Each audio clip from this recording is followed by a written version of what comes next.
बिस्मिल्लाहिर्रहमानिर्रहीम। अस्सलाम वालेकुम रहमतुल्लाहि व बरकातुहू। नाज़रीन ग्रामी, बहुत अरसा पहले की बात है। एक बादशाह था। उसकी एक खूबसूरत और इकलौती बेटी थी। अपनी खूबसूरती और दौलत की वजह से बहुत मगरूर और गुस्ताख हो गई थी। जब भी कहीं से उसके लिए शादी का पैगाम आता, वो उसे ठुकरा देती और उसका खूब मजाक उड़ाती थी। एक दिन बादशाह ने एक बड़ी दावत की और उसमें शहजादी से शादी करने वाले तमाम उम्मीदवारों को बुलाया। सब लोग अपने अपने मर्तबे के लिहाज से कुर्सियों पर बैठ गए। शहजादी उस दावत में अपनी कनीज़ों के साथ बड़े मगरूराना अंदाज में आई।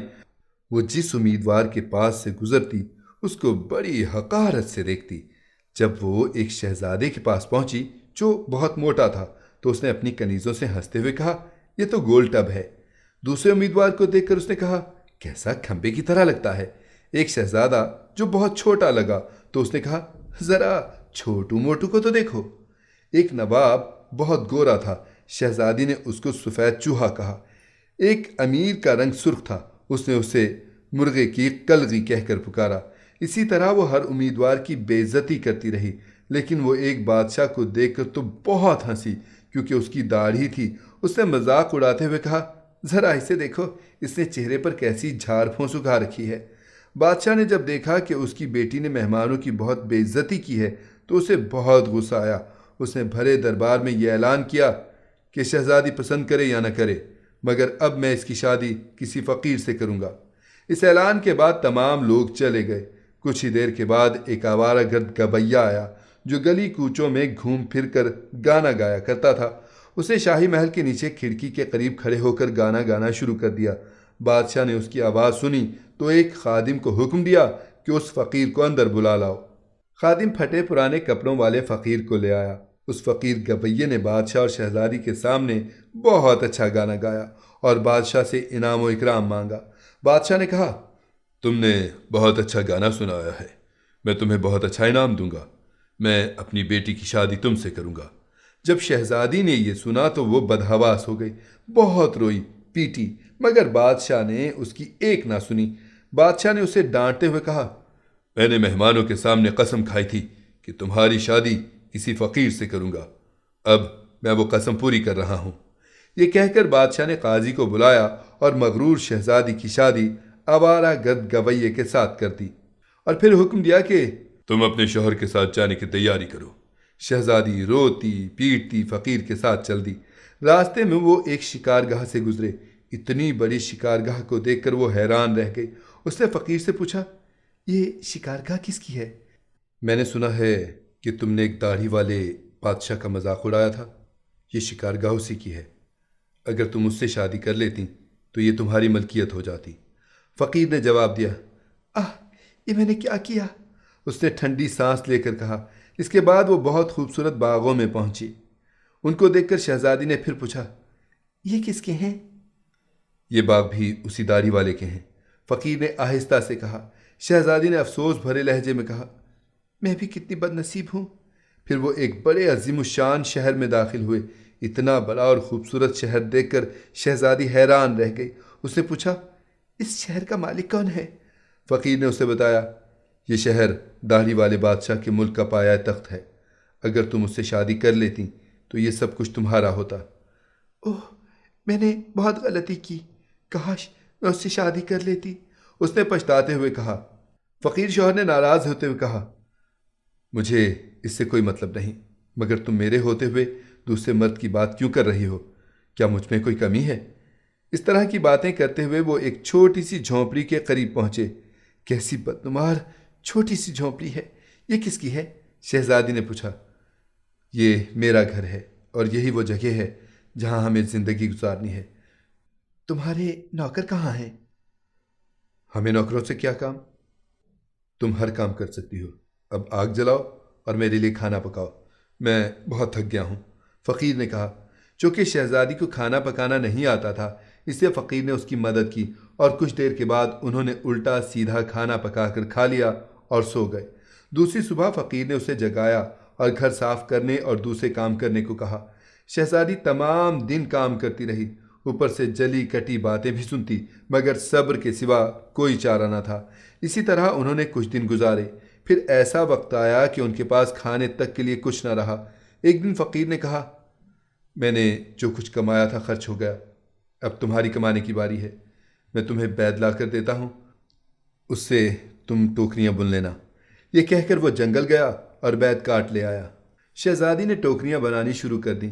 اس نے پہلے کبھی کوئی ایسا محنت کا کام نہیں کیا تھا، اس لیے اس کی انگلیاں زخمی ہو گئیں اور ان سے خون بہنے لگا۔ یہ دیکھ کر اس کے شوہر نے کہا، میرا خیال ہے یہ کام تم نہیں کر سکتی، میں تمہیں کچھ سوت لا کر دیتا ہوں، اس سے کپڑا بن لینا۔ مگر وہ یہ بھی نہ کر سکی۔ فقیر نے کہا، تم تو میرے لیے بالکل بیکار ہو، تم کوئی کام نہیں کر سکتی، تم سے شادی کر کے مجھے بڑا نقصان ہوا ہے۔ بہرحال میں کوشش کرتا ہوں کہ تمہارے لیے مٹی کے برتن لا دوں، تم بازار جا کر ان کو بیچ دیا کرنا۔ مغرور شہزادی نے اکڑ کر کہا، مگر جب میں بازار میں کھڑی ہوں گی تو میرے ملک کے لوگ مجھے اس حال میں دیکھ کر خوب ہنسیں گے۔ فقیر نے کہا، یہ میرا مسئلہ نہیں ہے، اگر تم بھوک سے مرنا نہیں چاہتی تو تمہیں یہ کام کرنا پڑے گا۔ مٹی کے برتن بیچنے کا کام بہت اچھا چل رہا تھا۔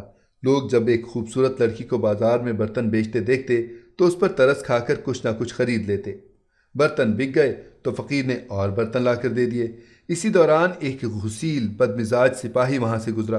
اس نے بازار کے بیچ میں برتن رکھے ہوئے دیکھ کر انہیں لات مار کر توڑ دیا اور کہا، آئندہ اس طرح راستہ مت گھیرنا۔